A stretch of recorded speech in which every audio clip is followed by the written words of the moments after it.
از سینیویکسمون که یه شیشلیک داره، یه جوجه، یه برگ با یه لقمه. اینم از گوجه.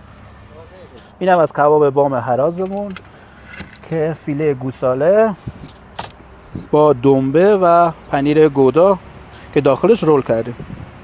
اینم از گوجهش.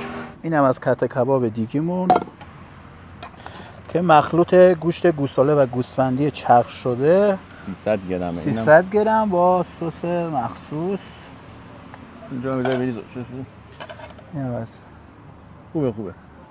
ماهیچه دارم به همراه سس آلو. برنج 350,000 تومانه. این دوستان سینی کبابشونه، کنارش کته کباب دیزی 2 تا گرفتیم، جفتش هم دیزیه و اینم کباب مخصوص بام هراز که داخلش پنیر گوده داره به همراه دنبه. نون تازه هم در محل پخت میشه اگر بخواید. پارکینگ هم دارم، میتونید ماشینتون بذارید داخل پارکینگ. بین غذاها هم کته استیک خوب بود، پیتزاها، کته کباب دیزی، همه کباب‌ها، پاستا، میگو سوخاری و کته استیک و دیزی.